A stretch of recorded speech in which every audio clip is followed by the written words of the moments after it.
اب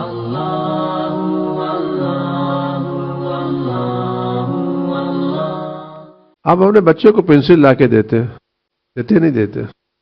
اگر وہ صحیح یوز کرتا ہے تو دوسری لا کے دیتے ہیں، تیسری لا کے دیتے ہیں، چوتھی لا کے دیتے ہیں. اگر آپ اس کو پنسل لا کے دیں اور بغیر لکھنے بیٹھ توڑ کر کے پھینک دیں تو آپ دوسری دیں گے اس کو؟ آپ پنسل خرید کے لائیں اور آپ کے بچے نے پنسل توڑ دی، ایک توڑی، دو توڑی، تین توڑی، اب پھر چوتھی پنسل لا کے آپ دیں گے اس کو؟ اب اگر وہ اس کو پنسل نہیں مل رہی تو باپ کا قصور ہے، اس کی ناقدری کا قصور کس کا ہے؟ آج جو ہمارے کے یہاں آپ غور کریں، ایک دانہ جب اگتا ہے تو اس میں کون کون لگتا ہے؟ ایک گیہوں کا دانہ اگتا ہے، اس میں کون کون لگتا ہے؟ زمین لگتی نہیں لگتی، ہوا لگتی ہے نہیں لگتی، پانی لگتا ہے نہیں لگتا، سورج کی شعائیں لگتی نہیں لگتی، چاند کی شعائیں لگتی نہیں لگتی، لگتی نہیں کرتے. تو ایک دانہ اگنے کے لیے زمین اپنی طاقت لگاتی ہے، ہوا اپنا کام کرتی ہے، پانی اپنا کام کرتا ہے، بادل اپنا کام کرتا ہے، سورج اپنا کام کرتا ہے، چاند اپنا کام کرتا ہے.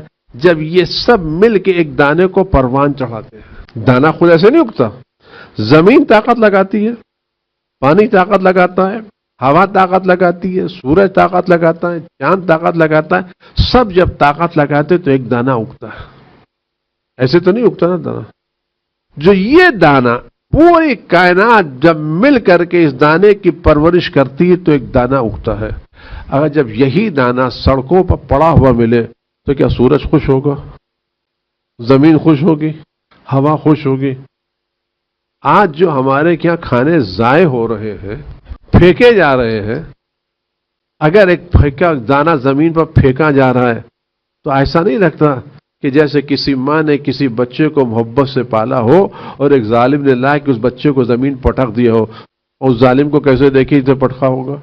کہ ہم سوچیں گے ایک ظالم اس بچے کو لے اور ماں کے سامنے لے کے زمین میں پٹک دے تو ماں کا تصور اس ظالم کے بارے میں کیا ہوگا؟ اچھا ہوگا برا ہوگا؟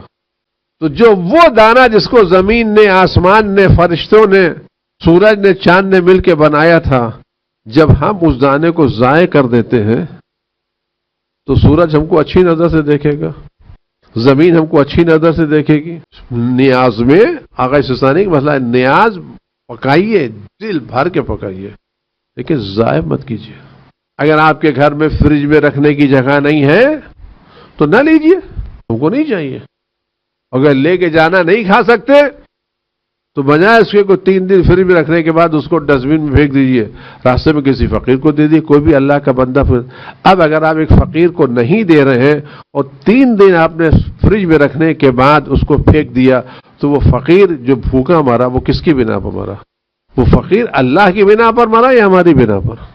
یہ اسراف کے ذمہ دار کون ہے؟ اللہ یا ہم؟ محرم میں آپ جتنا چاہیے نیاز بانٹیے، نیاز بانٹنا ثواب ہے، اسراف نہیں کرنا چاہیے. اور میں ایک جملہ کہہ کے بعد آگے بڑھانا چاہتا ہوں. آپ تابوت نکالتے، علم نکالتے، تابوت علم میں آپ پھول چڑھاتے نہیں چڑھاتے؟ تابوت میں پھول چڑھاتے ہیں اور علم پھول چڑھاتے ہیں.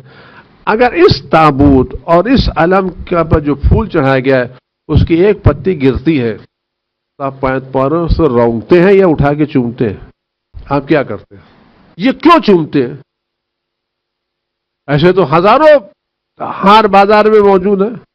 آپ بخیا کی تو پتے نہیں دیں، جب آپ جہاں بازار خریدتے ہیں وہ تو نہ معلوم کتنی پتیاں زمین میں پڑی رہتی ہیں، لیکن آپ ایک ہار خرید کے لاتے ہیں، علم پر چڑھاتے ہیں، تابوت پر چڑھاتے ہیں، جب اس کی ایک پتی گرتی تو آپ اٹھاتے ہیں یا رونتے ہیں؟ کیوں اٹھاتے ہیں؟ پتی کی بنا پر یا علم سے نسبت کی بنا پر؟ کس بنا پر چومتے ہیں؟ پتی کی بنا پر یا نسبت کی بنا پر؟ نسبت پر. تو اگر یہ پتی حسین سے منسوب ہے تو نیاز کا دانہ بھی تو حسین سے منسوب ہے. یہ بریانی جو پکی ہے اس کا آلو بھی تو حسین سے منسوب ہے. یہ روٹی جو بچی ہے یہ روٹی تو حسین سے منسوب ہے. یعنی علم سے ہار کی پتی منسوب ہو جائے تو محترم، اور حسین سے نیاز میں، کہ نیاز حسین بٹ رہی ہے نا. جب نیاز حسین بٹ رہی ہے تو اب یہ دانہ چاول کا نہیں ہے، یہ دانہ منسوب ہے حسین کی طرف. اب اس دانے کو زمین پر گرانا توہین دانے کی نہیں ہے، ناقدری اس نسبت کی ہے جس کی بنا ہم دے رہے ہیں۔ اگر ہم کو یہ احساس ہو ہم کیا نیاز حسین لے کے جا رہے ہیں، ہم بریانی لے کے نہیں جا رہے ہیں، ہم امام حسین سے منسوب نیاز لے کے جا رہے ہیں۔ اگر پھول کی ایک پتی محترم ہے تو نیاز حسین کا ایک ایک دانہ بھی محترم ہے۔ اگر آج یہ سلسلہ ہو اور ہمارے کے اسراف بند ہو جائے تو نعمتیں آئیں گے نہیں آئیں گے؟ جب زمین اپنے اوپر ناانصافیاں دیکھتی ہے تو زمین اپنی قوتوں کو سمیٹ لیتی ہے۔ ایک قصہ نقل کرتے ایک اونٹنی تھی جس کے تھن میں دودھ تھا، جب اس کے سامنے اس کے بیٹے کو مارا گیا تو اس پر اتنا اثر ہوا کہ اس کے تھن کا دودھ سوکھ گیا۔ کیوں؟ اس کے سامنے اس کے بیٹے کو مارا گیا۔ تو جب زمین پر فرزندان زمین کا بناحق خون بہے گا اور زمین اپنے اوپر ناحق خون بہتے ہوئے دیکھے گی تو اپنی پیداوار بڑھائے گی یا سمیٹے گی؟